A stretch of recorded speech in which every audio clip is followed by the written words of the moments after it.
Hello, and welcome back to A Mental Break. I'm your host, Taylor Simpson, and today I have another very special guest on the podcast. I have Nicole Haber with me today. What's up, Nicole? Not much. It's a good old afternoon on a Friday, and it feels like the weekend already. I know, right? I thought it was Friday. What is I thought it was time? Friday yesterday, genuinely all day. All day I was like, it's Friday.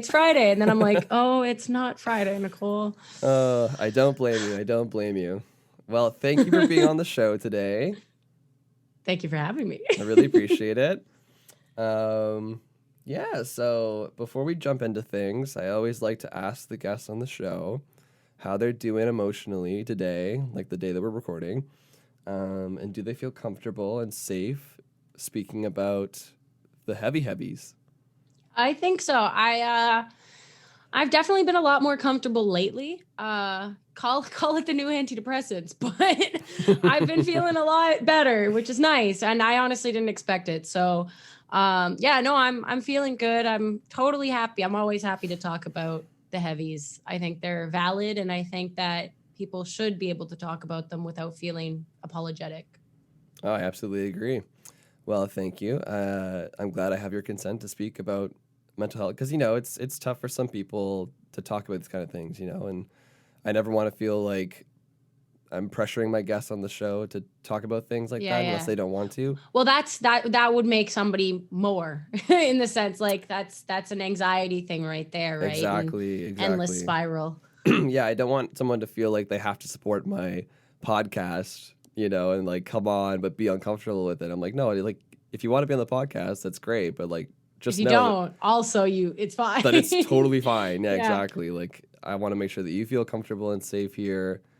And feel free to express yourself any way you want to, and not have to worry about being stressed out about not wanting to. My talk about question, things, though, do I have to be PG friendly with my verbiage? No. Okay, You're great. Good. You're good. We could drop because F-bombs. I know that a few F-bombs might slip out. I try my best, but no, that's the thing. That's the thing about my podcast, Nicole, is like it's a no holds bar. Wonderful. However you feel is however you feel, and I'm not gonna stop free speech, I guess, if that's what you want to say. Like, dope. Yeah. I'm keeping it very open and vulnerable, and like, yeah, no holds barred. I like that. And that's for me as like I'm lucky. I'm very open and communicative. It took me a very long time to get that way. I've kind of flip-flopped like a fish. Sometimes I'm super like in it, and then other times I'm super outgoing and talking about it. But I found myself in a steady stream of like, I'm allowed to talk about this because I want to talk about it. I want to know, like, I want to tell people that, it's not just me. It's not just you. It's more than that. Like everybody has those feelings from what I gather. And a lot of people have different feelings and they always feel like they're alone. And I just want to be that person to say, you are not, because I probably felt the exact same way that you have felt. If not the same, similar.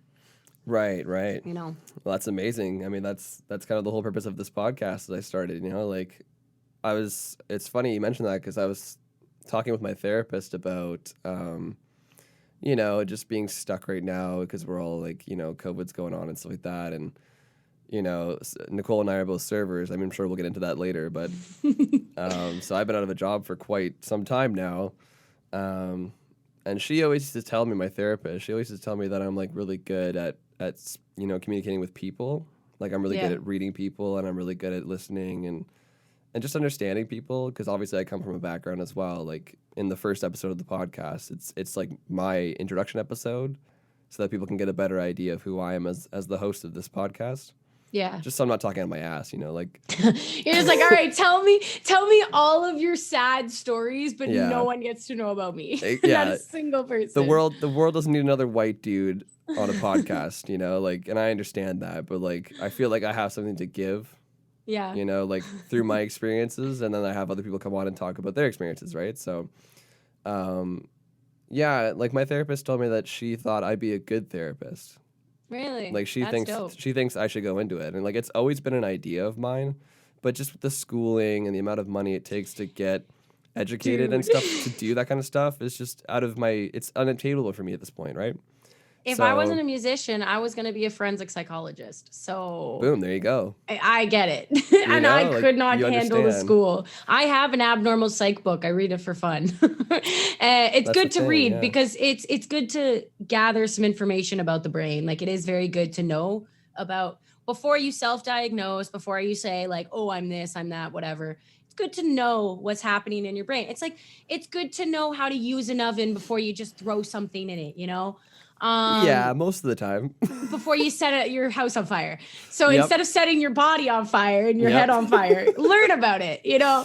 And for me, Absolutely. I've always loved the brain. I think the brain's a fascinating thing. And even when I had my biggest depressive episode and I ended up hospitalized, the psychiatrist, and this has happened to me so many times.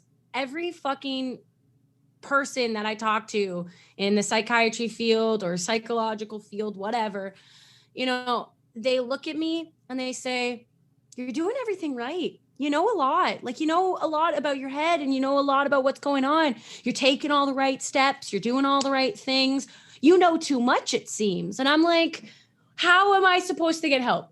How, what am I supposed to do then? I'm coming to you. Like recently, I had a meeting because I actually had a depressive episode that ruined a relationship and I'm really upset about it. Wow. It sucked because I really liked the relationship. And because I had like a panic attack and a depressive episode, they got scared and completely exited my life. Oh And shit. 3 months of dating down the drain. Wow. And, you know, it sucked because I I'm sorry really to gave hear a that. shit. It happens, it's life. But I called Yeah. my mom crying and she's like, "You got to control your emotions. You've lost too many things. You've lost too many people. Like there's too much that has happened." So, you know, I got put on these new antidepressants Yeah. and I called basically like the CAMH line and they sent me to a guy. His name was Ken. He was a very nice gentleman. And we had a Zoom meeting. He said, "Nicole, I don't really know how to help you. You know, you're taking the medication, you're doing meditation, you're doing all the right things. Like everything you're doing should be helping." I'm like, "But it's not. What do I do?" Like, Yeah. I I don't mean, know. by the sounds of it, you know too much for your own good. Exactly. That's But well, that's it. that's not necessarily I'm a problem. curious. I'm Yeah, you're curious. curious. That's totally fine to be curious and stuff and to know more about it because it'll give you a different perspective of things, right? Although it just sucks in a sense where when I did end up in the hospital, the psychiatrist looked at me and said, "You know too much," where it's a bad thing because you're genuinely questioning the purpose of life and there is really no purpose of life. And you are genuinely questioning that. And that's playing over and over and over and over in your head, Wait, back up a which is second. The psychiatrist said there's no purpose in life. well, like there's no scientific purpose to life, real. Because Right. I was like, "There's no purpose," and I said that to him. I straight up looked at him. I said, "There's literally no purpose. You can make up a mental purpose. You can make up a spiritual purpose. You can do whatever purpose you want. But Sure. in the grand scheme of things, in my opinion, there's just not really a set purpose." And he's like, "You're correct. We are just organisms on this universe, and we are just." You know, people do things because they believe them and they want to have a purpose and all this. Right, right. But you know too much when you think like that, when you think there's genuinely no purpose because you're constantly like questioning and it's constantly a depressive half full attitude. And like, Yeah. I'm a very jaded realist, I guess. I'm a very jaded realist. Yeah, trust me. Like I feel that tremendously. Yeah. And it's almost like you're reaffirming to yourself that that is the outcome when you keep Yeah. telling yourself that, right? And like it's like I don't know, it's like Pavlov. It's like when you keep doing something over and over again, you just get trained or conditioned to believe Yeah. it, right?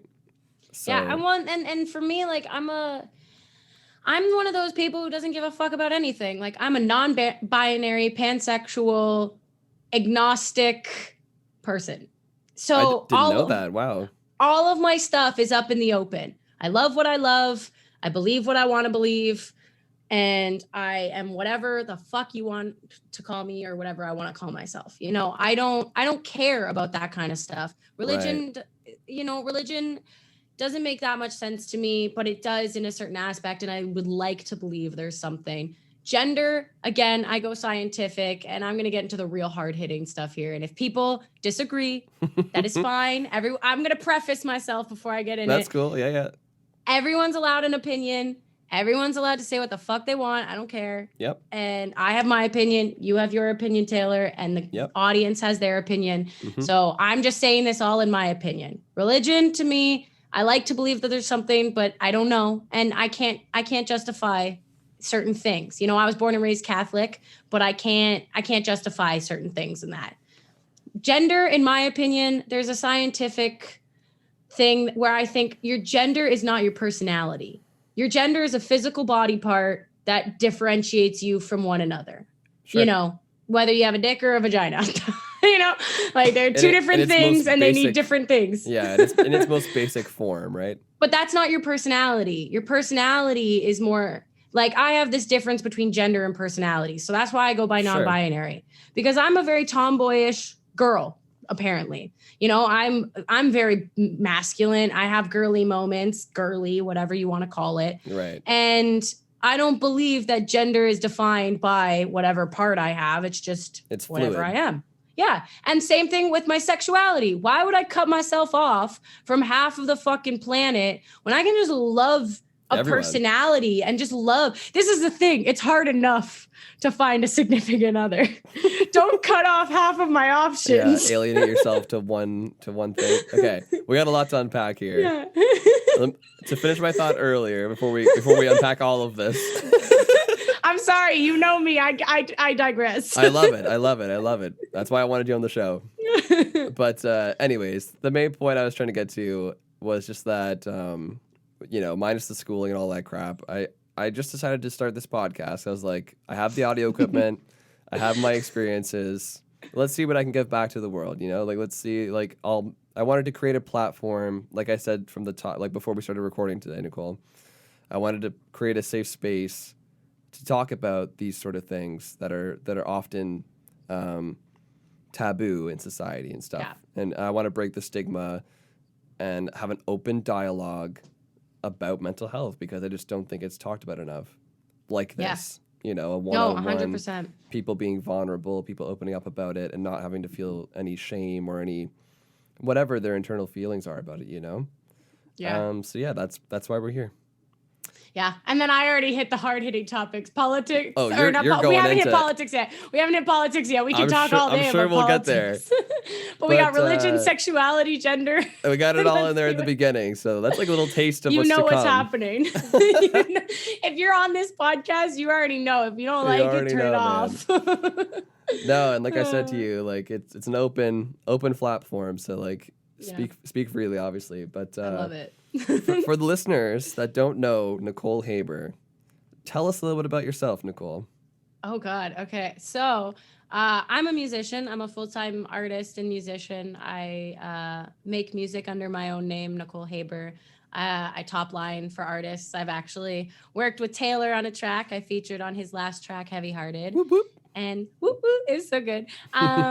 But yeah, I do that. I am an entertainer. I work for entertainment companies, and I teach children how to do artsy things. But yeah, I am an artist through and through. And right now during COVID, it's just been all online, which sucks, but I'm still around. So that's me. That's me.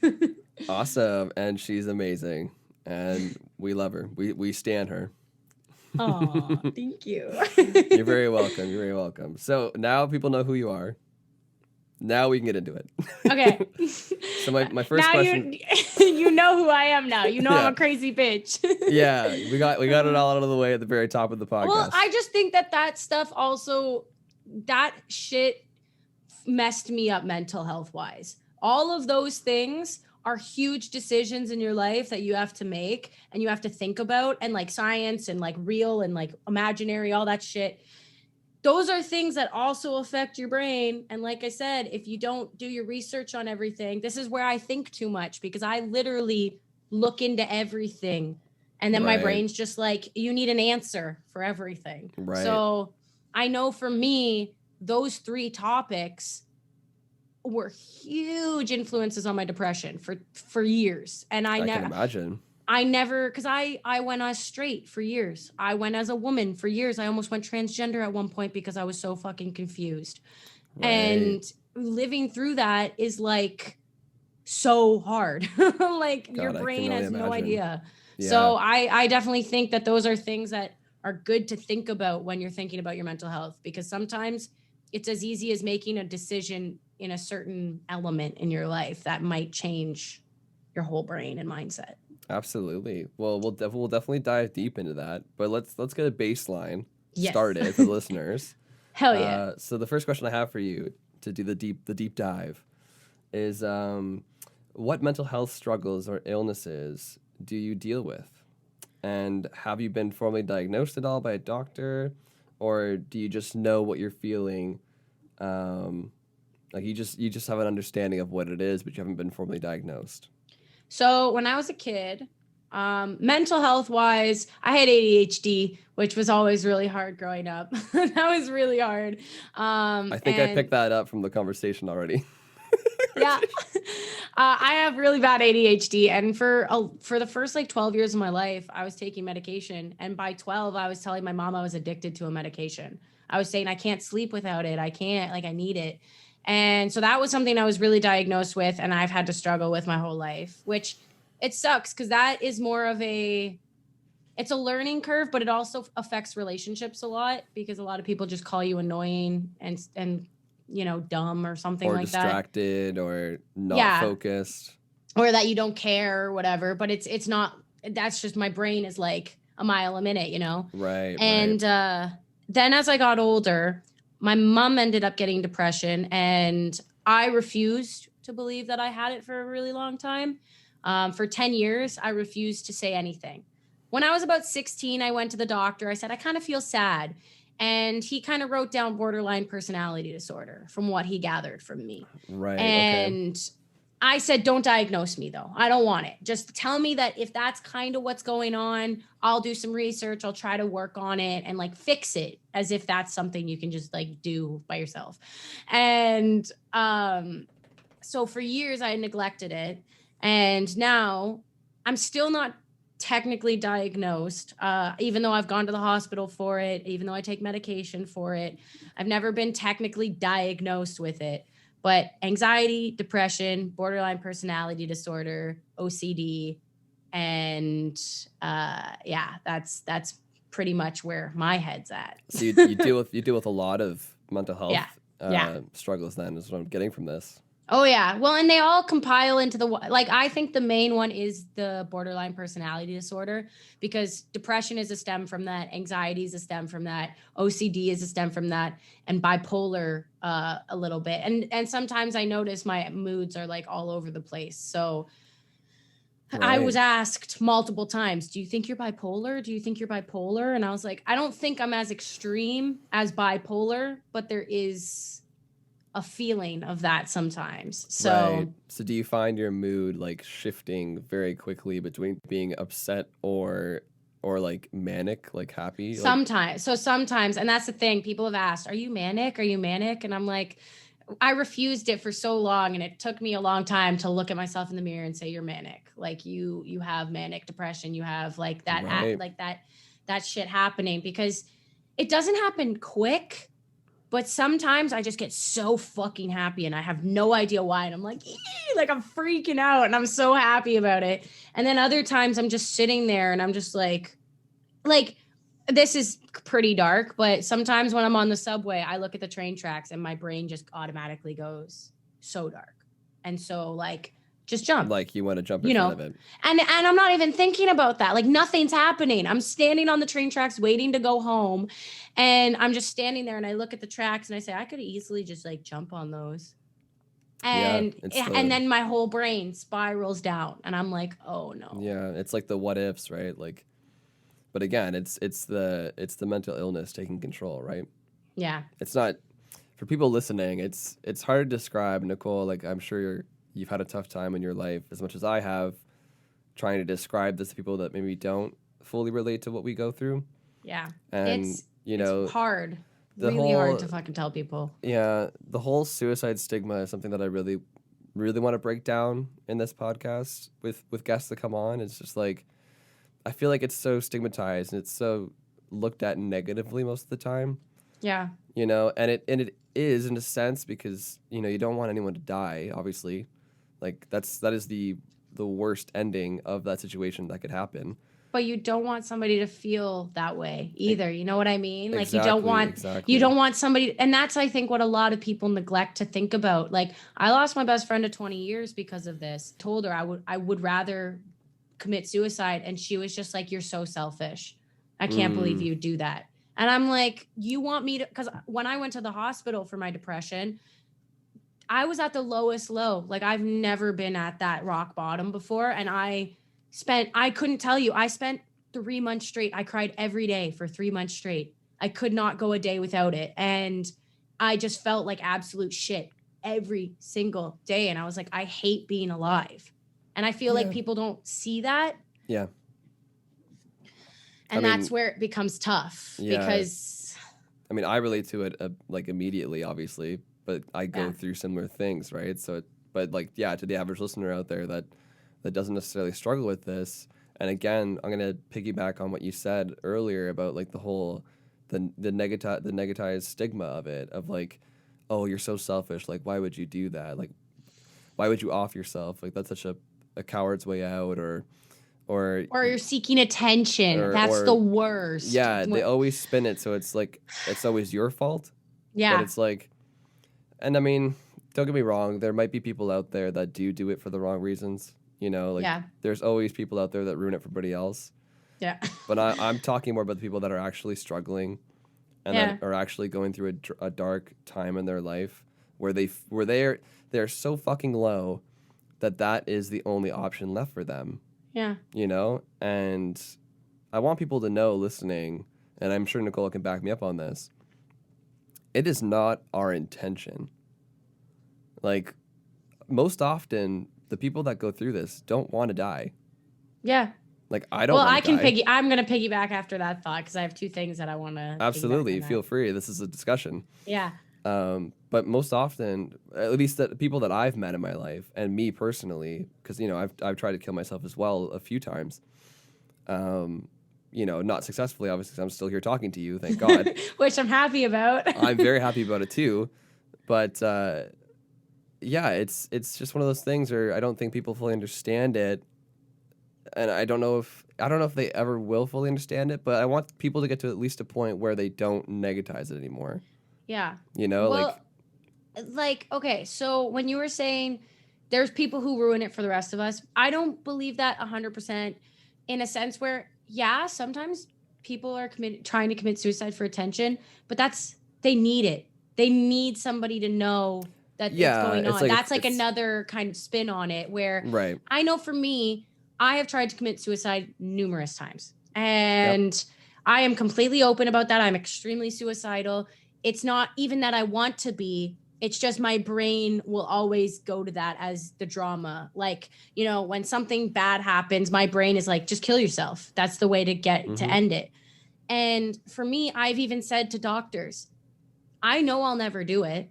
I'll never commit suicide unless, which the only time, which is when I ended up in the hospital, my brain wasn't in control. I snapped. I ran to the balcony and I just I jumped over as like, and I didn't even think. It was instinct. And my brain just wasn't working. And when I get emotional and I can't control it, like this is something I don't think people understand where, yeah, I'm standing on the subway completely happy and I look at the tracks and all of a sudden I think just jump, or my brain automatically just thinks kill yourself. And there's times where I want to do it and I'm like, I want to be gone. I don't want to be here anymore. I would like to give in, but I know it will never happen unless I completely lose control. And that's like, even now taking my antidepressants, I'm a lot happier. I've been taking them, I think, for about 6 to 7 weeks now, and I'm a lot happier. Congrats, But by the way. thank you, thank you. But it's still there. Like you can still have that underline. Like, yeah, I'm smiling, I'm laughing, I'm having a great time. But there are moments where my brain will be like in the back, and I can feel it like in the back of the head, just being like, you know, you could still jump on those tracks, you know, Yeah. and it happens. And I don't think that is something that a lot of people understand, where when it's just your brain telling you to do something, it's in your brain and you can't stop it. It's like a little voice, and you're just like, you can be as happy as possible. Yeah, and it still would show. Literally a chemical imbalance in your brain. Like, we're mentally ill, and like it's not a fucking fallacy or a fantasy or something that some person chalked up on a chalkboard. It's like, this is a real thing that people deal with. Yeah. Another thing to piggyback on that last. Let's just be piggybacking the whole time. You were saying about how it's in the back of your mind at all times, even though you're on medication now. And that's a good point, because I feel like a lot of, especially in the general society, I feel like people that don't really deal with this on a regular basis or don't know anybody that deals with it, they just think that it's some like sadness. Yeah. But it's so much deeper than that. Yeah. And I hate to say it, but like, once you're diagnosed with depression, that's pretty much it. Like, you've got it for life. I don't think there's no cure. There's no just it's fixed now. There's no it's fixed. You're done. Yeah, you can get better. I don't think people realize that, that there is, like you said, there's no cure. The medication that people like us go on, you can't take them forever either. To just subdue the symptoms. Like, it doesn't. It's just like taking cold medication. It's just to subdue the symptoms so your body can fight it. But it's like, we can get better somewhat mentally, but like, it'll always be there, Yeah. And I feel like the way I look at it, I think I'm going to make a really dumb analogy, but I feel like I feel like every single person has depression in a certain circumstance. And, it's everybody has like that little thought process. And I think trauma activates it. And, sometimes nothing activates it, but I find that the trauma definitely activates it. So if you look at it this way, you have a perfectly good ankle, right? You sprain that ankle's fucked for life, because your ankle never fully heals. Right. So some days you might just wake up and that ankle might hurt a little bit. Or some days, you might sprain it again and it's fucked for months and you can't do anything about it, because it's always going to be there. You can take a muscle relaxant and it might help, with, the pain or whatever. You can take whatever medication to help mask the pain or whatever, but it's still fucked up. It's still messed up, the muscle or the ankle, whatever it is. I don't know how it'll never be the same, but it's still messed up. And that's how I look about the brain. Like, we all have a brain with the capability of it getting hurt like any other body part. Yep. And instead of getting hurt by, let's say, tripping and spraining your ankle, no, your parents beat the shit out of you as a kid. Or no, you had something, kids bullied you, or you had a really traumatic breakup. That's like an injury to the brain. And when I am in relationships nowadays, and when I'm with people nowadays, for my own sanity and my own sake, we'll take a look into Nicole's dating life. When I date somebody, I straight up say, like, let's say I meet them on a dating app and we start talking. I am straight up honest and I say, look, my brain can't handle any more trauma. If you're going to come here, cheat on me or hurt me or something, if your intent is to do something shitty, just fucking leave. Walk away. Don't do it to me. I'm a human being and I can't handle it. Wow. So do you preface that every person I meet? Every person I meet, I tell them straight up. If once we start to define like what our intents are, I say straight up, if you just want to hook up, fine. Tell me you want to hook up.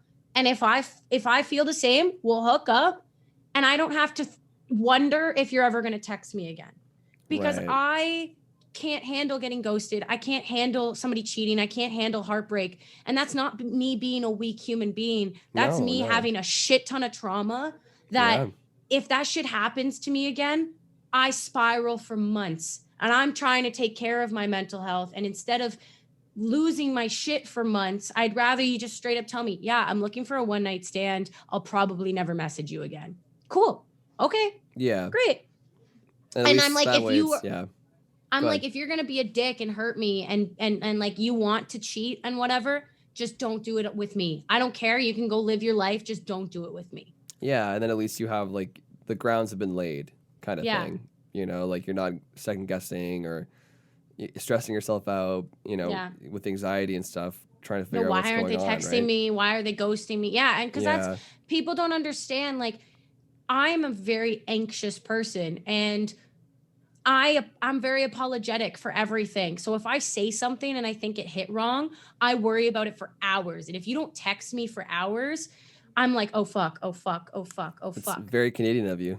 I hate it, but that's just like the way my mind works. That was a joke, by the way, people. It was a joke. But for me, it's like I get really nervous. So I tell people straight up, I have really bad mental illness, and I will say that on the first date. I have really bad mental illness. So just be communicative with me, be open with me, tell me what you want, tell me what it is, lay it out on the table, because I can't do this him-ha bullshit, you know? Like, yeah, it's interesting that you feel that way, that you have to preface. I mean, do you feel like you have to do that? Do you feel like you have to preface with that with a lot of people to begin? With a lot of people, is that just with relationships, like romantic relationships, or is that with every like friendships? Like friendships are a little different. I am very honest with that too. Like I have a few friends who I straight up say to them, I'm like, I let me know what you want me to talk about, you know, because I lost my best friend of fucking 20 years. Yeah. She was my best friend when I was 4. I loved that girl. And when I'm sorry, by the way, that's very tough. I mean, I'm happy that it happened now as opposed to 20 years later, but you know, it doesn't make it any less hard. But it sucked because, you know, the thing she got mad at in the first place was the fact that I wasn't open with her and I didn't talk about my depression. And then when I talked about it, she fucking left. So I tell people, even if they're my friends, I'm like it might not, with friendships, it's a little different. It's not like something I preface right off the bat, but like I have a couple friends. My one friend, anytime I talk to him about depressing stuff, I ask him, I'm like, are you okay if I talk about this? I know you don't really like to talk about it. He's like, as long as you don't mind me sending you shitty memes as a resolve, because he's like, I don't know how to talk about it. Yeah. I don't know how to help. I'll just send you funny memes and hope that works. And like, it's more of a situational thing where it's like, hey, I'm really depressed. Can I talk to you about it right now? Yes. As opposed to super important. Yo, I'm fucking depressed. Help me. Like, what do I do? Yeah. You don't want to approach it like deconstructively. You want to approach it constructively. Yeah, because you don't know what they went through. You don't know how they feel. On my last episode with Adriano, shout out to Adriano, we were talking about that, like, because he deals with his own sort of thing. Like, he's a germaphobe, and he has, like, a bit of anxiety and stuff like that, but he's never been formally diagnosed, which again, doesn't matter. Like, yeah, what you have is what you have. It's valid to you. Just because it's not diagnosed doesn't mean you don't have it. Yeah. Right? Or that you don't experience it. So that's not what I'm trying to get when I say these things. About, like, approaching someone with these, I don't want to say different mental health problems. And so for any of the listeners out there that don't struggle with these mental health issues and are wondering, how can we help? Like, what is a constructive way to help, you know? Because it's tough. If people don't understand, how are they going to help, right? So honestly, the best thing I could tell you is just to be there. I was just about to say. Like, that's all we really need, right? I told you beforehand, I have one friend in this entire universe who has said to me, I have no idea what it feels like to be depressed. And I am so shocked by that. I mean, good for him. I think that's amazing. But I'm like, what the hell? And he said, I don't know how to help you. I was having a fucking breakdown. And he's like, I don't know how to help you. And I said, just hold my hand. Just be here. Just sit with me. Tell me to breathe. Tell me, just help me count. Just help me. Like, just if you see me doing something, just be there. Exactly. And tell me that you love me and that you care about me. Like, that's all I need. I need you just to be a friend. And it's not like I need you to be like, oh, don't kill yourself and don't feel this way. It's like, no, just because we don't necessarily need to hear that, right? Like, we know these things internally. Yeah. You know? We just need, if you want to help or you see that we're struggling, people that have mental health issues, just exactly like you said, Nicole, just lend a hand. Just listen. Like, we just need someone to hear us. Be the friend that you already are. Be the just person be yourself. that you're already exactly. there. If you're in that person's life, just be there like you would normally be there. Because one thing I've learned, and I think this is good to know for other people who have mental illness, your friends should be there in that sense. As they don't have to be your savior. They should be there if they're your friend, but they don't have to be your savior. Yes. But one thing I learned through therapy was, don't be afraid to just let somebody know how you're feeling. And I've learned this recently, where if I'm hanging out with somebody, I told you, sometimes my moods just switch and I don't know why. There's no real distinct reason. It just happens. I look at the person I'm with and I say, hey, not to be like weird, not to, make you feel like it's your fault or anything. But my therapist told me if I'm feeling something, I should tell somebody and not just internally keep it, because if I keep it inside, then it just balls up and gets bigger and bigger and bigger. So I look at them and I say, hey, I don't really know what happened, but I'm just really fucking depressed. Can you just give me a hug? Is that okay? Can we just like sit here and can you try to distract me or something? Communication is key in a lot of situations, but just don't be too much about it, if that makes sense. I don't know how to word that in a way that's like, I think that makes sense. Keep in communication, but don't be needy on some people, because some people might not be able to handle it correctly and they might not give you the exact response that you want. Yeah. If that makes sense. Yeah, like don't be scared to reach out. Like, please don't be scared to reach out, because it could literally save your life. Mm-hmm. Like, and for the listeners, or for anybody, honestly, that is in a situation where they're helping someone that's going through this, don't feel like you have to save them. Yeah. That's way too much of a burden to carry. And if the person makes it seem like you're saving them, don't take that, like, I don't know, the hero complex. Like, just be there for them, like, because just being there for them is enough to maybe save their life. Yeah. Maybe that's what they need that day. That's hard when people, like, you need a savior. Like my ex I think I talked about this with you before we've ever done this podcast, I think on our last conversation. Yep. My ex, I dated him for about 2-ish years. He was the first person that I felt super comfortable with. Like I could do absolutely anything with. Like we were just two holes who worked so well together. But it got to a point where he was breaking me, but then he was also my savior. And I relied on him so much. And that was so much worse, because when he left my life, that's when I hit rock bottom. Because I had no idea who I was. I had no idea what the fuck was going on. You became codependent. So codependent. And that's the thing. Like if you have depression or if you have any sort of mental illness, anxiety, whatever, do not be afraid to reach out, but also know that people might not respond the way you want them to. And no one's perfect. No one's going to be your savior if they don't want to be. And that sounds kind of harsh, I think, but yeah, no one cares about you more than you care about yourself. You know what I mean? It should be that way, but that's how it should be. People that have to deal with something like this often don't feel that way, right? So yeah. But no one should care about you more than you care about yourself. I'll rephrase that and say should. No one should care about you more than you care about yourself. And if you have people who are there for you to do that shit, amazing. That's great. But just know it's not always going to be that way. Because some people are just going to be like, nope, can't, I don't know. Like this relationship I was in last.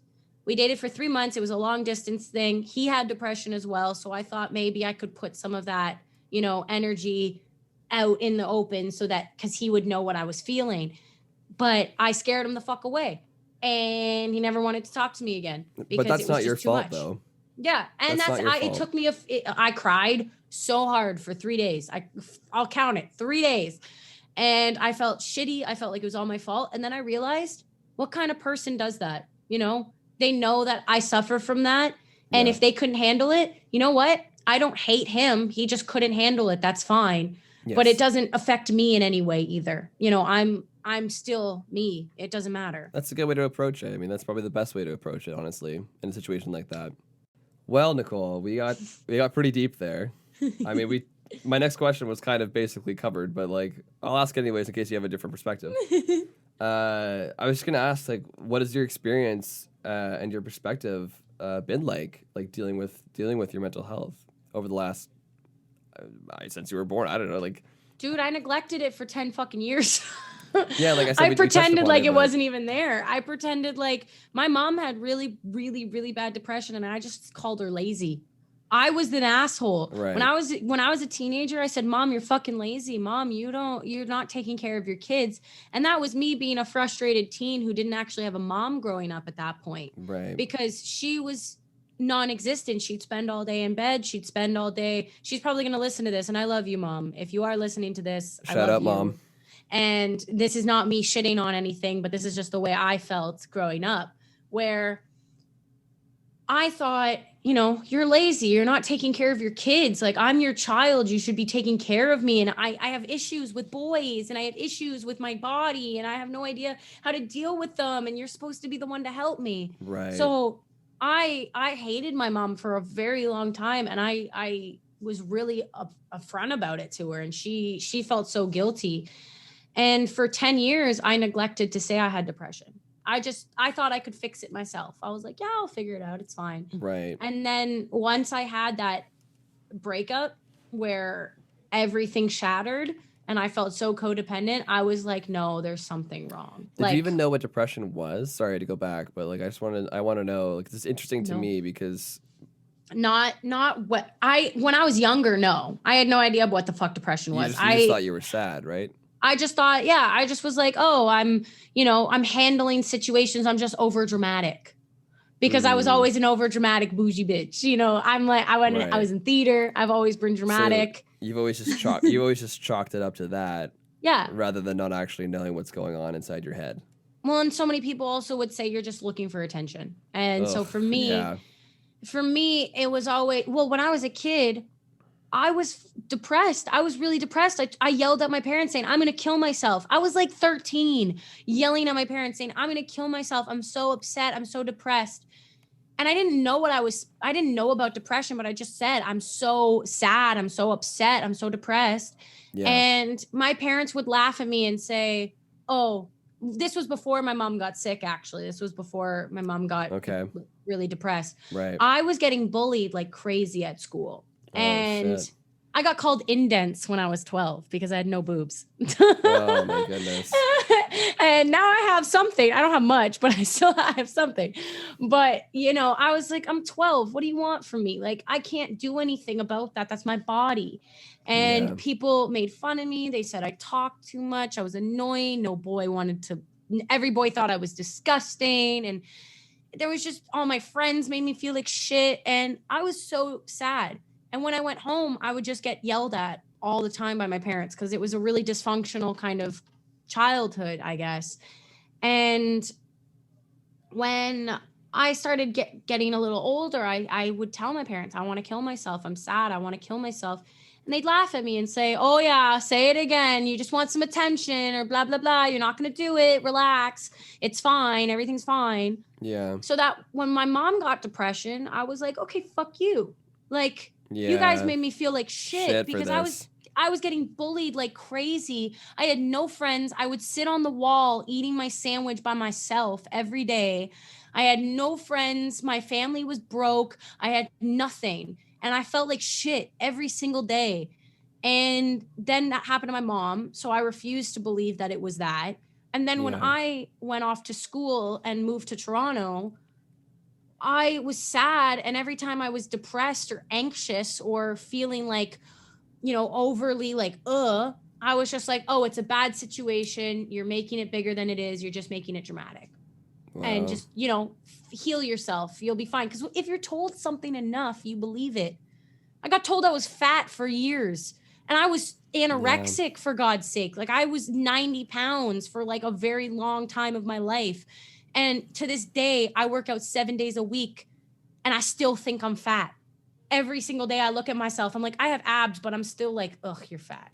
Is that body dysmorphia? Is that what it's called? Yeah, that's what, yeah. And that's like, I never went to the extent of bulimia. I thought about it. I never went to that extent, which I'm very happy about. I'm glad it didn't get to that point for you. Me too. I'm very fucking happy because I hate puke. I hate it. And I'm glad. Like, I would never want that on anybody. But you get told something enough you're overreacting, or you're selfish, or you're fat, or you're ugly, there's no way that that's not going to carry Oh, for it's gonna get ingrained in years. you, right? It's gonna get ingrained in you. It's gonna get it's just conditioning, Yeah. right? It's like we talked about earlier in the podcast, the whole Pavlov thing. It's just like if you hear something enough, and that's You all you believe keep it. hearing, you're gonna start to believe it, right? And it's tragic, man. Like, I'm sorry to hear you had such a traumatic childhood. Hey man, it made me work my ass off. That's it. Like, even I've had a lot of negative in my life, and I've noticed that there's been a lot of negative.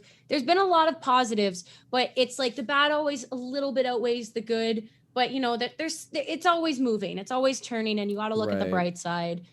But like, even in high school, my vocal coach, she was a total bitch. She made me feel like I was never going to be anything. It was always, you're never going to amount to anything. You're never this. You talk too much. You're annoying. And to this day, I go into relationships saying, I can't accept when somebody calls me beautiful. I can't accept it. If somebody says I'm skinny, or if I look good, I can't accept it. Sometimes maybe I'll be like, thank you, and I'll just Yeah. take it. But I can never accept it. And with my depression, and for a long time, I neglected to say, yeah, I'm depressed. Yeah, I'm allowed to be depressed. Yes. And that was a really shitty view to have, because my anxiety, I never had anxiety growing up. Anxiety was something that came later in life for me. I was the most confident, over the top person. I was like, yo, I have no anxiety. Nothing scares me in this world. Right. But now I can't even talk to somebody without feeling like I'm annoying them. Right. And do you think that's because, I mean, unfortunately, it all relates back to the childhood, obviously, like the trauma, like the unresolved trauma, obviously. And like, it's so fascinating but scary how the brain works to try to cope with these moments in our lives, because for me personally, like I talked about it in the first episode of the podcast, but like my parents passed away and I was really young, like really, really young. And I was a drug addict for years, and yada, yada, yada. Your story, when you told me your story, I've actually heard Taylor's story when we started writing Heavy Hearted, and you've come a long fucking way. So like, I'm giving you a pat on the back for that. You've fucking come a long way. Oh, that was the point. It's funny that you said that, because that was the point I was going to make, like how you were saying that you can't receive things well. And it's because of the conditioning. It's because of, it's all we've ever known, right? It kind of becomes almost default at some point that this is just who we are, and like we're just trucking through. Yeah. And it's funny because you just said that, and I I'm not saying that I whatever, but like I'm not saying take it. No. This is me being a psychologist right now. Well, I was gonna say, like, accept it and say thank you and just say yes. I was gonna say I get it a lot, right? Like when I meet new people, or even the friends I have, like the full-time friends I have now, right? Like at the beginning of a relationship, it's always like getting to know that person or whatever, and then I tell them my story because you know me, Nicole, I'm pretty open. You and I should be able to. You should and I be had able a fucking to cry somebody fest that. The first Zoom chat we ever had. So like, yep.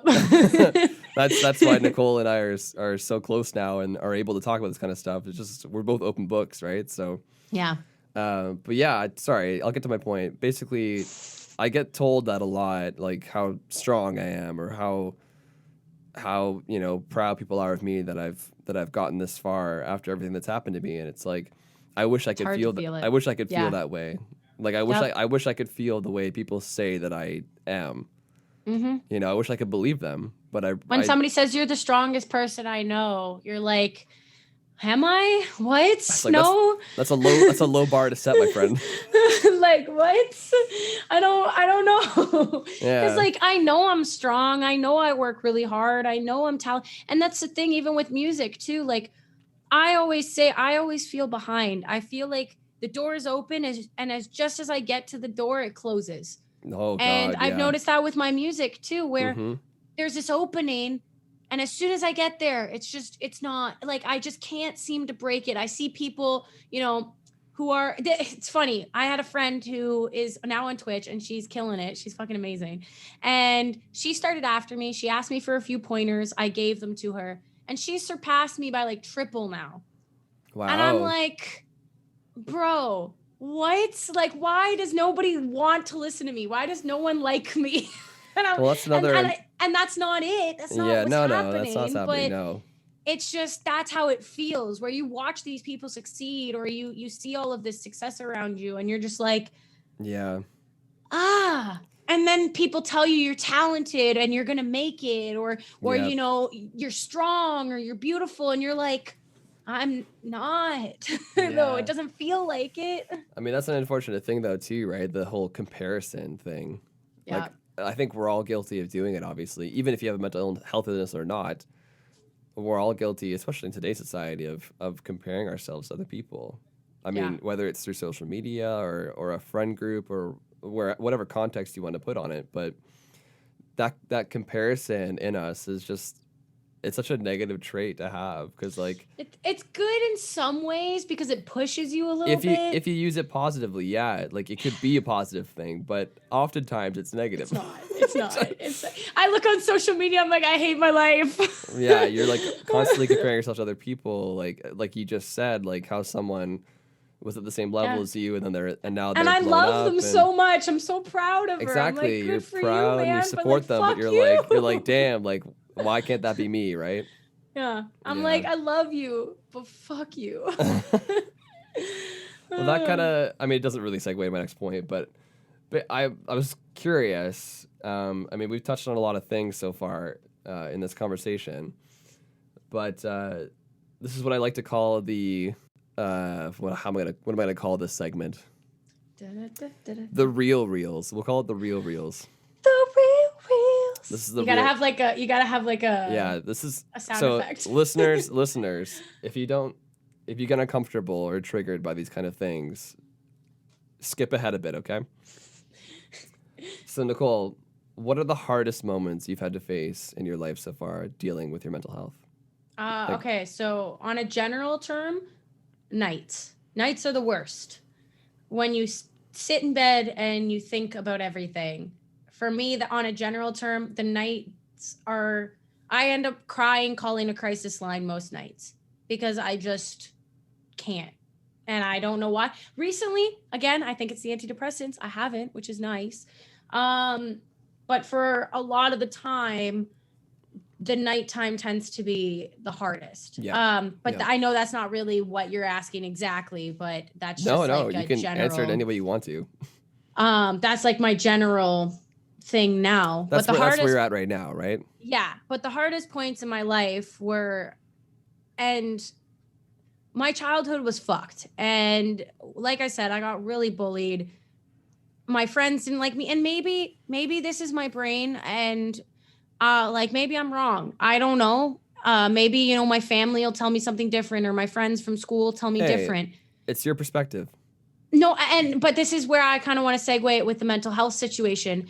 Maybe I had depression before I even knew what it was. Maybe, you know, I saw these events happening in a totally different way than what was actually happening, because that's a thing that can also be part of it.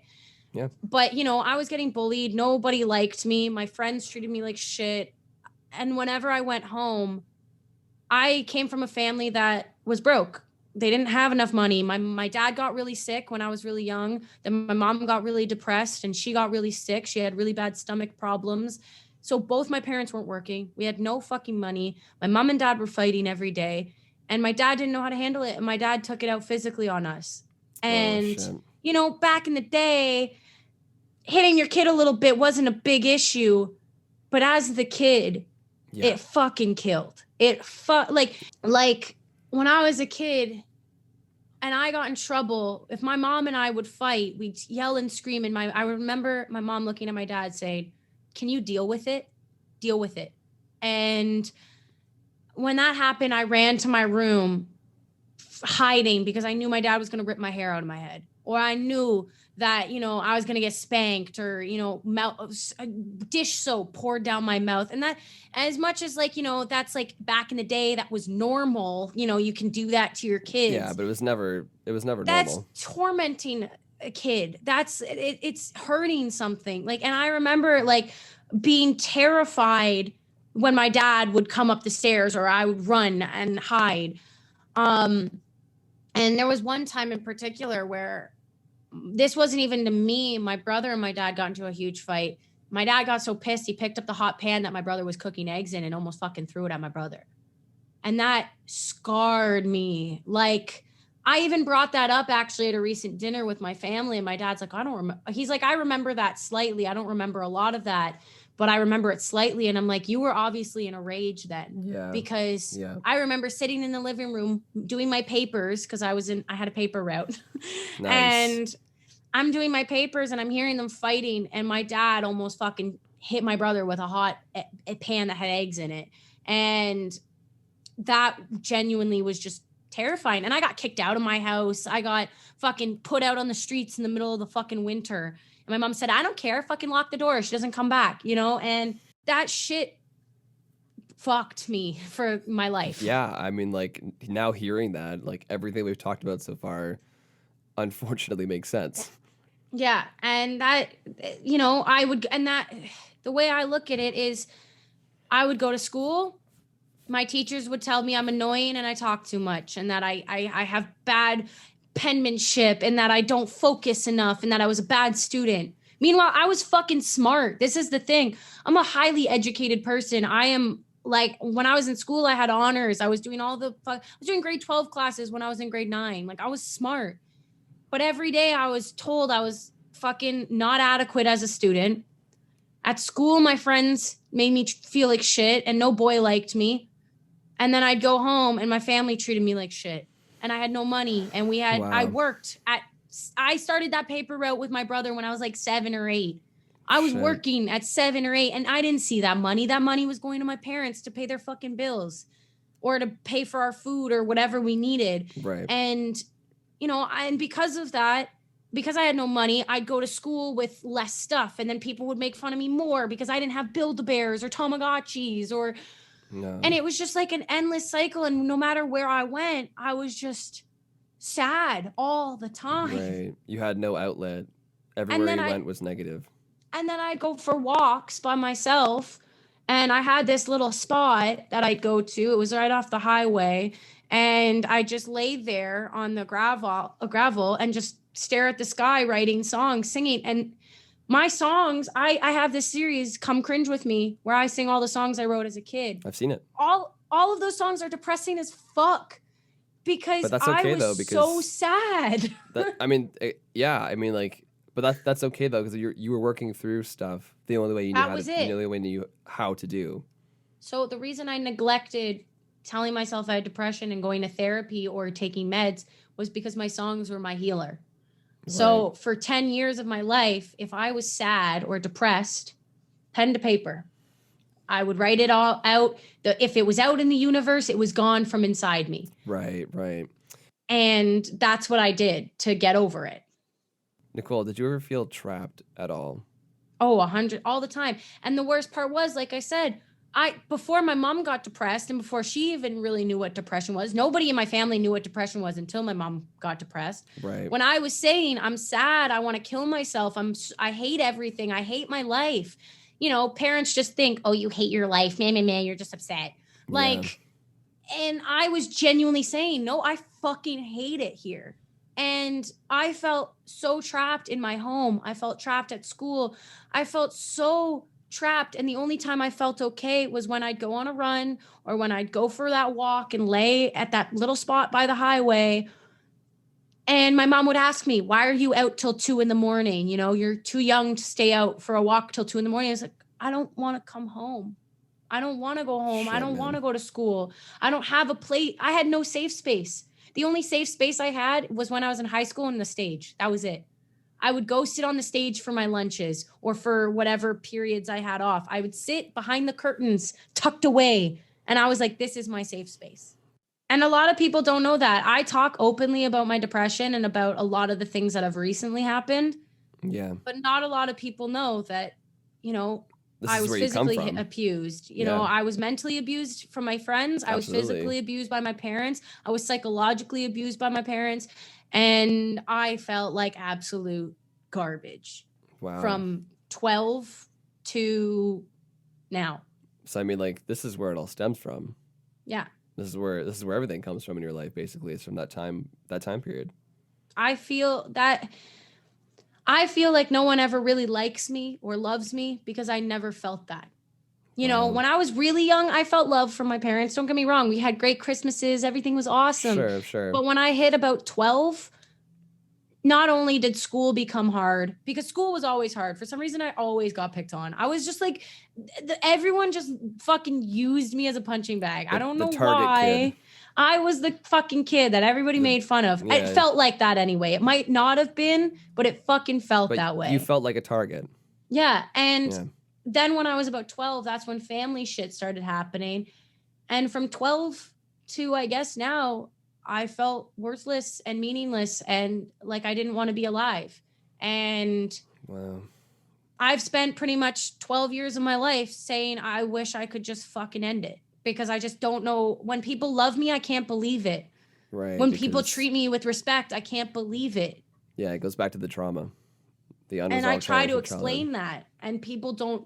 Some people get it. You know, I've been in long-term relationships. I've had good relationships, but when somebody says you're pretty or you're I love you or I really care about you, I can't take it for what it is, because I'm just like, people say that. My parents said, we love you. Yeah, you beat me because you love me. You treat me like shit because you love me.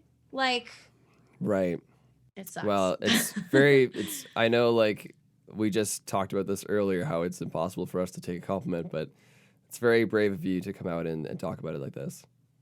I'm getting over it, slowly but surely. Genuinely mean that. I'm not just saying that. Like, I know you said it's hard for you to believe these things, but like, I know we don't know each other that well yet, but I feel like I know you much better now.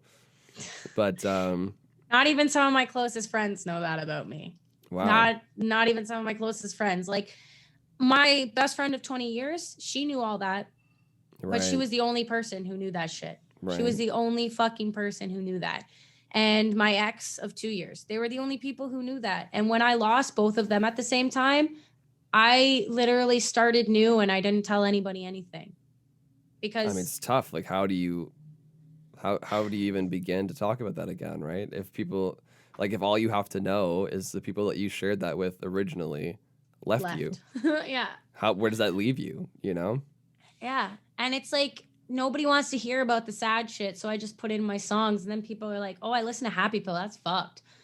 And I'm like, dude, you don't even know that half of it. Like, if you could know what's going on in my brain or how I felt, and that's the thing, like, I don't put any ill will on my parents. You know, my parents did the best they could with what they could. And like I said, again, I want to say I love my parents. We have the best relationship we've ever had now. Okay, that's good. That's good. It took 10 fucking years. You worked on it. But that's it. My mom cried, said, I'm so fucking sorry. My dad cried, said, I'm so fucking sorry. Like, my mom feels like my depression is all her fault. And I always have to say to her, like, it's a part of it, but it's not all your fault. It's like, not the whole thing, but there's, But I appreciate you acknowledging that. And because she has depression, I have to respond the same way I would hope that somebody would respond to me. So, you know, me and my parents and my brother, we have the best relationship we've ever had. I love my family, and, you know, I love hanging out with them. I love spending time with them. But it is hard to move past that sometimes, because it just makes you feel shitty. But yeah, like, I'm probably the best at this point in my life. I think I'm the best I've been in the last 10 years. I'm at the most, knock on wood, before it changes, because it's like fucking crazy the way it changes. But oh my goodness, yeah. I'm at the best place that I've been in a very long time. You know, even after losing my best friend, it was an eye-opener. Losing the person I loved, it was an eye-opener. Getting close with my family and my brother and my parents and even my distant family, getting close and learning about myself. Like, all of those things, some of them may seem bad, some of them may seem good, some of them had bad stems. Yeah. But they all helped push me. Like, that losing a friend of 20 years sucked, but it also made me realize, like, were you even a friend? Were you even... Yeah. Did you even give a shit if you're willing to walk away from 20 years? That easily? Yeah, exactly. And the thing with my ex, like, he had anger problems. He had very bad emotional issues himself. And he had anger, I had emotion. And those things do not work well together, because if I got emotional, he'd get angry. And if Not a he'd get great angry, combo. I'd get emotional. And we had to step away as a choice. I loved him. And to this day, I love him. Like, this is the thing. And I don't think I've said this out loud either, but I love that man with everything in my being. I would have done anything for him. I did do anything for him. I loved him so much. And even to this day, he holds a huge piece of my heart. Wow. And part of me wonders, if he ever came back in my life, what would happen and what I would do. But we had to walk away, because I had to walk away because I was emotionally so lost. And I remember looking at him every day saying, I'm so unhappy. I'm unhappy. I feel like shit. You manipulate me. You abuse me emotionally, and you make me feel like I am just some bitch and I mean nothing. And I know you don't feel that way. I know you love me, and I know that there's a totally different feeling on it. But your actions and the way you talk to me, it's just completely a negative impact on the mental health I have. And the way I talk to him, it made him angry as fuck, because I would almost diminish like his thoughts, or I would what's the word that I'm looking for? Like when you're belittling. I was like belittling the way he was feeling. Right. And he was angry and I was sad. So it was just a really shitty thing. So I had to walk away. And now that I'm good with my family, that shit happened, but it also developed a beautiful thing in the future where, I wish it didn't happen, but it pushed us to be my mom and dad are the happiest they've ever been together. When I was a kid, they were unhappily together. Wow, but now they're still together. They're still happy. My brother and I have the best relationship we've ever had. I have the best relationship with my parents. And it takes a lot of work, but it's hard, but you can fix it. And I wouldn't have it any other way, I guess. That's awesome, man. I mean, like, that kind of perfectly leads to my next question. This is a good segue this time. Yay. So we're coming out of the negative now. We're coming out of, what did I call it? No more the lolos. real reels? Yeah, the lolos. The real reels. The real reels. I like to call this segment the rainbow segment. This is the first time I've ever said that, but the rainbow. Hey man, the rainbow segment. I'm okay with it. Yeah, exactly. So that you were saying some stuff that was leading to my next point, but coming out of the negatives, are there any positive things that you've discovered or are still finding out about living with your mental health? Yeah, so the family thing is a huge one. Like, I never thought I'd forgive my parents. Honestly, and like, I don't even know to this day if they know what they did to me. I don't know if they think about it or if they even have a clue. I know my mom does, but I never thought I would forgive my family. And I love them so dearly. And, they've helped me. When I went through my depression and everybody left, they came barreling through. My mom was like, I'll spend nights with you. I'll sleep on your couch. Fuck it. I'll come up. I'll drive all the way from fucking Barrie and sleep on your couch for a week. Meanwhile, we have to babysit every day. I'll just put it on your father. Like, it's, wow. That's great though. So I have the best family relationship. I've learned who the real people in my life are. And I've learned how to cope with things. I do this thing. When I had a psychoanalyst, she told me all of the things, the what ifs, the catastrophizing, all those fucking fun things. I think there was like 12 of them or something, but I catastrophize everything. I think the worst out of everything. The worst thing that's ever happened. Yeah. And it's just going to get worse and go terribly. I feel that. And I think I've learned a really good way to cope with it. And, I have this acronym that I was taught. It's the STOP acronym where it's S, stop. T, take a breath. O, observe the situation and why you're feeling that way. And P, proceed with caution. Wow, I'd never heard of that before. That's really cool. I love it. I think about it every time I get sad. I think about it. And sometimes it does nothing, but a lot of the times it makes me realize there's not really a reason to be as dramatic as you're being about it. And of course. I definitely like when I lost that person that I was seeing for a few months and they left because of my depression, it hurt for 3 days and I allowed myself to feel that for 3 days. But afterwards, I was like, okay, let's think about it. Yeah, You let's know, break what it was this down. person really to you? You know, it was a long distance relationship. How well did you really know this person? And how much did you think that it was going to work out? And now whenever something bad happens, for a little bit, I allow myself to feel it. I allow myself to feel like this is the end of the fucking universe.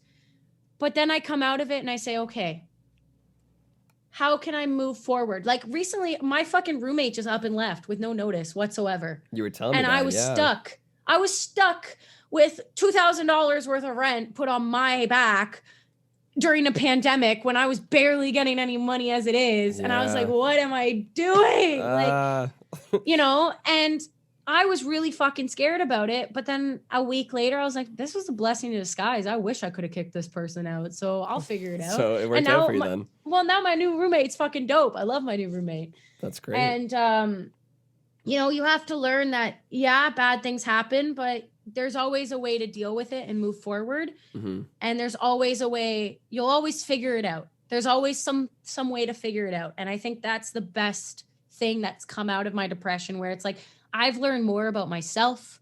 I've learned more about how I can handle things. And I've learned so much more about life. And I feel, and I don't want to say this to sound like a bitch, but I feel so much more educated than a lot of people. Hey, that's totally fine, man. You know, because I feel like once you start to look into that kind of stuff and you start to dig deep, Yeah. like I said earlier to you, you got to know what you're getting into. You got to know about you. You have to know about your brain. You have to know about your emotions, because you're the only person that can help yourself. And that's how it should be. You're the only person that is there. If everyone else in the world died of COVID, you're the only one left. You got to figure your own shit. Knock on wood. Oh my God. I feel like it's the end of the world. I honestly, genuinely think we're all going to die. I think this is the end of the world. I don't know. That's your catastrophizing? No, but it's not, because I don't care. Like, this is terrible for me to say, but I'm so sick of being locked up in my apartment. I'm so sick of everything sometimes. And it's just like, we all feel that. We all feel that. I'm just like, you know what? If this is the end of the world, the Mayans were just, 10 years late. Just slightly late. Just slightly late. It's just happening later in life. Oh, man. All right, Nicole, have you found any constructive ways or solutions in dealing with your mental health illnesses? Definitely get help. Talk to somebody, whether that be, a professional, a crisis line, a friend, a family member. Even if it's your cat. I have a cat that I tell all my stories to, and yeah, he doesn't really respond, but he listens. Pets are important. Very and important. Whenever I'm upset, like, I just cuddle my pet and I just, I let it out. So talk about it. And don't be afraid to do something about it. Because for me, I didn't want to take medications for a really long time. Right. I was super against it because when I was a kid, I took ADHD meds. I took Ritalin. Yep. Mm-hmm. And I knew I was addicted. I knew that I was getting so reliant on it. And I saw my parents with a fucking pharmacy in their side tables. They had so many pills and I refused. I was like, I don't want this. I don't want it to be that. I don't want it to heal me. But you have to be open, because sometimes they do help. You can't be negative about everything, because if you are, then you're not going to heal. There's no way you're going to get better or do anything. And you're just going to stay stagnant in this place of, I can't, Yeah, that's very true. On a more personal level, Nicole, like what are some things that you've tried to do or are doing currently or in the past that have helped you kind of deal with these things a bit better? Writing, 100%. Always getting it out somehow. I'm a huge physical nut. I love fitness. I love meditation. I love That's huge, yoga. Man. Working out is a big thing. I love it.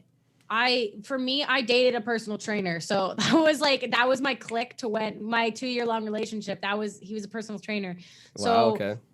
And that's the reason he did it. He had a lot of anger, so he did it to get out his anger. Channel out the anger. And so for me, I started doing it and it was just like nice. I go for a run, I do a workout, I dance, I anything physical.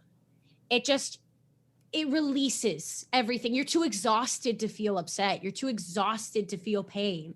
So that was a huge thing. And then writing is very cathartic, because you're actually getting your thoughts out into the universe, whether you're writing a journal or a song. I was about to ask you, do you have a journal? I don't do journaling. I Right. personally don't like journaling. I don't like writing just to write. Yeah, I feel I the will same write way. songs, but I hate writing. Yeah. No, I get that because my therapist told me a few months ago to start journaling. I hate it. I've tried. I hate it. I bought a book. Like I bought a Ugh. journal specifically to write in. Like I went to Walmart and I picked up a book. Like obviously this is back before they closed the non-essential parts. Yeah, I went to the store. I picked up a book and I was like, Taylor, I'm gonna do this. And I I did. hate I it. did for like 2 weeks straight. I wrote every day for 2 weeks, and it helped a little bit. And then I just fell off of it again.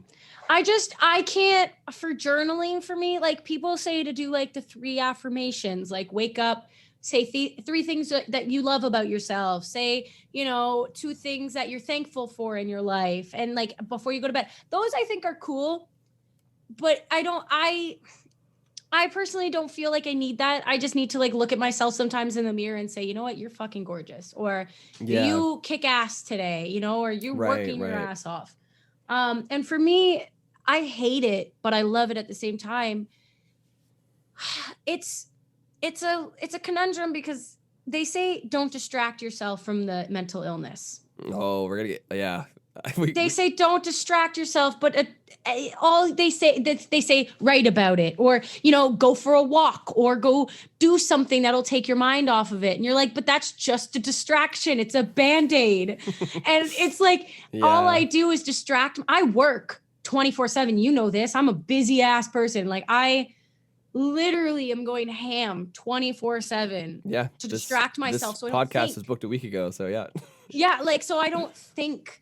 I write a lot, I work a lot. I work 4 jobs currently. You're a busy Even girl. during COVID, I You're work a 4 fucking jobs. busy girl. But it's not because I want to. It's I love money. I love having money. But also I just don't want to think about my depression. Yeah. So if I keep myself busy, I don't think about it. You don't think about it, exactly. But I hate that because that's just a distraction. And then when I do get a chance to think about it, I feel even more sad. Well, that's because I'm just like no, I totally understand that. I feel the exact same way. Like my therapist and I talk about it all the time. Like how I feel this way, and she goes, "Okay, we'll try to find avenues that you can go down that make you feel better, so you don't have to deal with it." And I'm like, "Yeah, but I want to deal with it." But then I feel sad because I don't deal with it. And I'm like, what? Yeah, and like it's fine. Honestly, this is the way I view it, Nicole, and like you can elaborate more afterwards. But like the way I view it is like if you're in like a super dark place where there really isn't any talking yourself out of it at that point, like when the suicide starts creeping in or however dark it gets for the individual. Yeah. I feel like that's probably the point where you need to distract yourself and get out of that because nothing constructive will come out of that. Yeah. You can deal with it later. Exactly. I think. You can revisit it, but if you're in a dark place like that, it's probably best if you just try to get yourself out of it. Like go do music, go for a walk, go if you have a pet, go chill with your pet, like whatever it is that you do to get out of it. But it's like if you're just having like a couple of down thoughts, but you're not really in a dark place, that's probably where you can sit in it for a while, I think. And analyze it and a little analyze bit. it a bit more. Like, why do I feel this way about these things, or what am I thinking about that's making me feel this way? Like, and that's when you can sit in it. But like, if you're in a dark place, that's probably where the distractions come in to key to pull you out of it. One thing my analyst said, she said, you got to this is why I talked to a psychoanalyst because I was seeing a therapist and a counselor, like a social worker, but they said, we want you to talk to this woman because she's going to change the way your mind works. Because instead of using terms like distraction, you're using, like different words. Honestly, I don't really remember what she said for that. Constructive hobbies. Yeah, it's like you're just doing a hobby or you're doing something you enjoy. You're not distracting yourself. It's not a distraction. It's just, yeah, exactly. Make it a positive thing. And then she's the one who taught me the STOP acronym because she was just like, don't look at it half full. Don't look at it half empty. Look at it as if it's there. And, you are trying to distract yourself, but that's a negative way of looking at it. Right. What you're really doing is you're doing an activity that just you enjoy and you love. I feel like that STOP acronym you said is a really good way of analyzing yourself and keeping yourself present in the moment. Because I feel like and you can agree or disagree with this, Nicole. I know when I get into these mindsets of like, these sad thoughts and like these intrusive thoughts. I'll call them, because that's basically what they are. They're intrusive thoughts. When these thoughts start spiraling in my brain, when it comes to those moments, keeping yourself, because you get so lost in those thoughts, right? And like they could be from like fucking 6 years ago. Yep. Or however long ago, or you could be stressing about the future. It hasn't even happened yet. Right. And so like, I don't know about you, but like if you get in those moments where you're like thinking 5 years, oh my God, like I don't have a job, like blah, blah, blah, whatever it is. That stop acronym is really good in terms of keeping you present and like, no, I'm good right now in this moment. Yeah. My shit's and together. Like realizing that it's not as big as you think it is, because a lot of the times, exactly. Well, I'm going to quote Dane Cook real quick. Oh, all right. Go for it. Okay. So I don't know if you've ever seen this, but he does this skit where the girlfriend and the boyfriend are in an argument, and he says she's going to lock her leg and she's going to say this little torpedo of a comment, and she's just going to look at you and say, "You're stupid like your father." And it's going to lock in your brain. And then a week later, you're sitting there gaming with your boys, and all of a sudden that torpedo just goes boom. And all of a sudden you think, I'm not stupid. My father was a smart fucking man.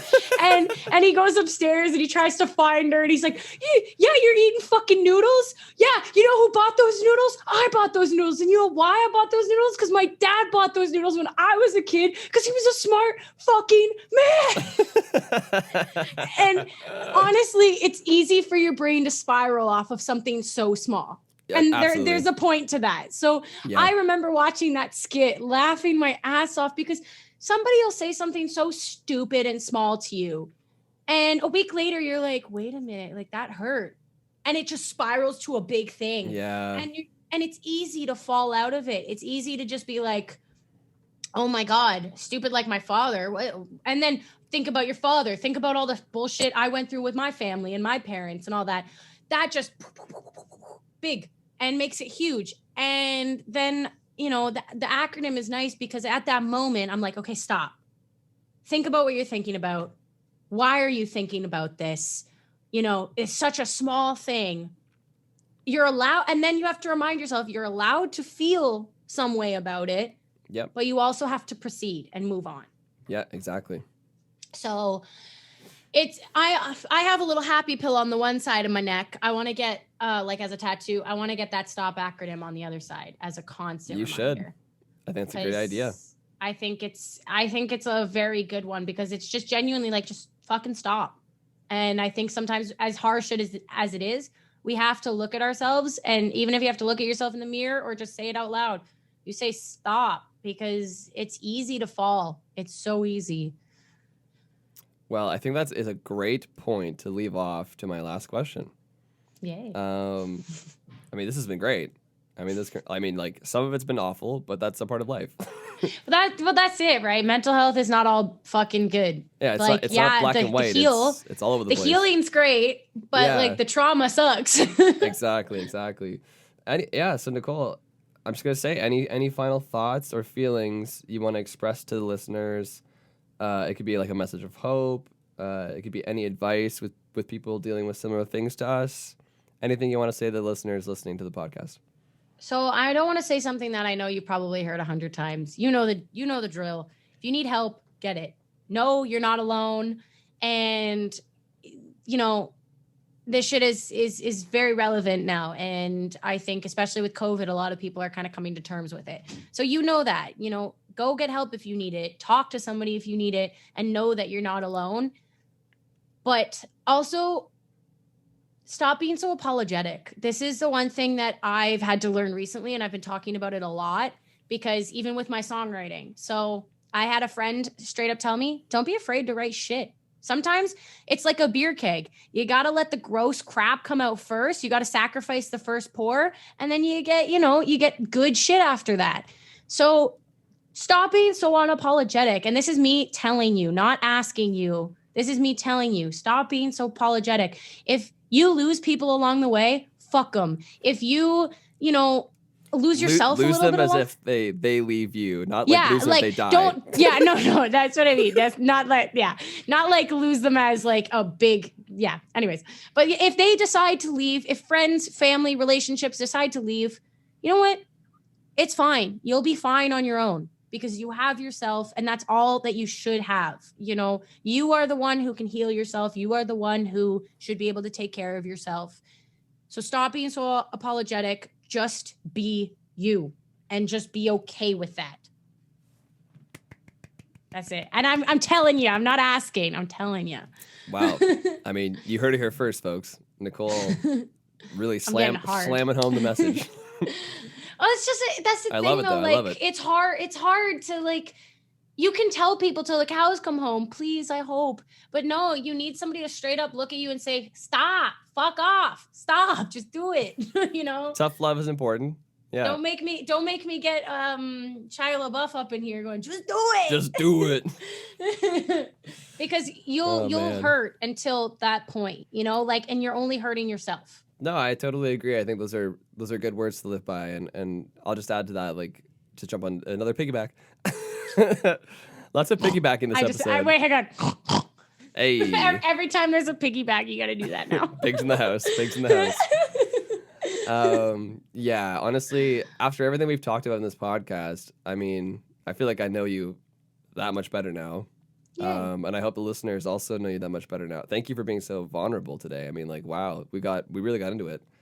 Hey, if anybody ever needs anything, hit me up on social media. Nicole Haber everywhere. I will definitely. I was gonna get to that. Don't worry. No, well, like, I'm just saying, if people need help, if anybody wants to talk, like, absolutely. Even if you have no one in your life, you don't have crisis lines, you don't have a therapist, you don't have friends, you don't have family, talk to some random stranger on the internet. Go on chat roulette. You know, yeah, you can talk to me. I don't care. Send me a message. Omegle or whatever the other one is. Omegle, yeah. You go on friggin' a game, go on Fortnite, just whatever. Yeah. You know, talk to somebody. My point was, like, just reach out to somebody, anybody, professional, non-professional, doesn't matter. If you feel any of the things that we talked about in this episode, or if you feel something that we didn't discuss in this episode that you don't think is normal or quote unquote normal, that is harming you in any way, like it's debilitating, just talk to somebody about it. Just reach out. Don't be scared. Find someone that's gonna not judge you for what you have going on in your life. Just trust your loved ones. Trust your loved ones. They'll be there for you. Power through. You're not alone in this. Nicole and I are going right along with you. We're on that same fucking path. We might just be in a different place, but we're on the same path. Exactly. And with that, do you have any plugs that you wanna shout out to the world right now? Do you have anything going on in your life that's coming up? Anything like that? Yeah. Do you want to give a shout out? Go for it. So first off, go check out Heavy Hearted by Taylor Simpson. Oh, shit. Second of all, right now I'm currently in the process of producing music for myself. I have a bunch of like featured stuff that should be coming out hopefully in the next few months. But for me, I'm hoping to have a song coming out in August. Woo. So keep an eye out for that. I should be having some music video for it, you know, just a bunch of content. So make sure you keep up with Nicole Haber. You can find me on Instagram, TikTok, Facebook, Twitch, Spotify, iTunes, Apple Play. I was just about to say, I was like, where can people find you, man? Everywhere. You can find me everywhere. I do Twitch streams every Tuesday and Thursday. We do karaoke on Tuesdays, and on Thursday we do live sets. And Taylor's usually at them, so you can come say hi. I'm usually there. Yep. Karaoke's fun too because I just miss doing karaoke, and we all do it together. It's really fun. So that is at Nicole Haber Music, correct? Yes, at Nicole Haber Music. And socials, what is socials? Nicole, so Instagram and TikTok, if I'm not mistaken, it's nicole.haber.music. If you type in anywhere, Nicole Haber, you'll find me. I'm usually the first one that comes up. I've checked because I'm that narcissistic. Well, dude, sometimes I have to check. I check my name on Google because my picture's wrong. Like I go on Google and it's a picture of some other lady. I'm like, who is this? Yeah. Mine's a football player, so Mine's me again, so I'm happy. It fluctuates sometimes. But yeah, if you look up Nicole Haber, you'll find me. I'm on everything. And like I said, if you ever even just need somebody to talk to, I'm a nice, welcoming human being. You know, I might shoot the shit straight with you. I'm very blunt. So if you need somebody to be like, yo, the tough love, this is what you need. Not even tough love. It's just like, just give you a little bit of a constructive feedback. Yeah. I'm probably your best bet for that. I'm very blunt, but I'm also super empathetic. And if anybody ever needs anything, like, don't hesitate. And if I don't answer, like, literally go on one of my posts and be like, Nicole, I need you.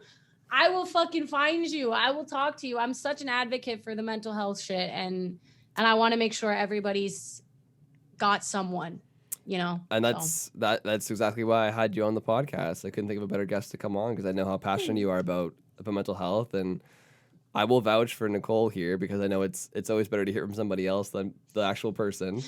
She is genuinely a sweetheart of a person. I have nothing but good things to say about Nicole. I mean, we're just starting to become closer friends. Honestly, if I'm being honest with the listeners, like I haven't we've known each other. We've known about each other for a long time, but we've only become friends over this last few months. Exactly, but like you're just so opening and welcome and vulnerable right from the get-go, and I'd give you the shirt off my back even if I didn't know you. This is the thing, the kind of person I am. I'm not trying to put myself on a high horse, but this is just like how I look. No, but totally, I would give the shirt off my back to a stranger if they needed it. If they were, you know, having a rough time, I would literally be like, here, I don't need it. I got 20 of them at home. Yeah, and I don't doubt that for a second. I truly believe that that's the person that you strive to be and who you are. And I knew right away as soon as we started working on the song together that, you know, that she plugged for us. So thank you for that. Heavy-hearted on all streaming platforms. Go check it out. Just go check it out. Yeah, please go stream it because Nicole and I It's doing so well. It's doing very, very well. I've got to say I'm blown away by the support on this track. And I'm very proud of it. I think we did a really good job. We worked really hard on it.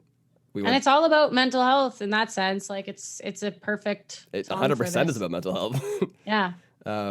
Yeah, like, you know, Nicole and I mean, I wrote the lyrics, but then she rewrote her part, and we worked on the song together, and I think it turned out really awesome. And it's, like you said, it's definitely about mental health, and I think it's so cool how that connected us, and yeah. Here we are. And here we are, man. So I just got to say a big thanks to Nicole. Thank you so much for coming on to the podcast today. I really appreciate it. And thank you for being so brave and open and vulnerable with your story. Thank you for having me. Thank you for trusting us and the listeners with all of you. It means a lot, and I hope that somebody gains, I don't know, like a newfound sense of clarity, maybe. Yeah, clarity or whatever they can take away from this episode. Yeah. Thank you, Taylor, for having me. I appreciate you so much, and I love you very dearly. You have become one of my close friends, I think, through all of this. I like to think so anyway. It's mutual, don't worry. Yeah, okay, great. There's the anxiety kicking in. But yeah, I want to thank anybody who's listened and took the time to listen to my story. I appreciate it. I know a lot of people just don't really like care about other people's lives, and if you took the time to listen, I appreciate you. And I hope that, yeah, you found some sort of, you know, revelation maybe, or even if you took nothing from it, you know, I hope that it just gave you something nice to listen to on whatever. Some nice background noise. You know, yeah. I love I don't like watching or listening to podcasts always, but I love talking on podcasts. I feel like they're so fun. I think I've done like 2 or 3 podcasts now. Nice. And they're so fun to like be in. But I need visuals. So I always will watch my podcasts on YouTube, you should do that. You can film. We'll see. I might convert. You can still put them on the streaming platform that you put them on. Yeah. But you can also post the video to YouTube and exactly. Get another fan base. Maybe. I don't know. Yeah, totally. But yeah, they're super fun. And I'm just super grateful that I have people like Taylor in my life asking me to take part. Absolutely, man. Well, again, thank you so much, Nicole, for being on the podcast today. Thank you guys so much for listening. I really do appreciate it. If you could give it a like on Spotify, Apple Podcasts, wherever you listen to podcasts, give it a review even if you want. That would be great. Spread the word. Stay safe, people. Wear your mask. Call somebody. Tell them you love them. Yeah. Tell somebody you love them today. Nicole, I love you. Love you, Taylor. Oh, I feel loved. All right. Until next time, guys. Bye. Bye.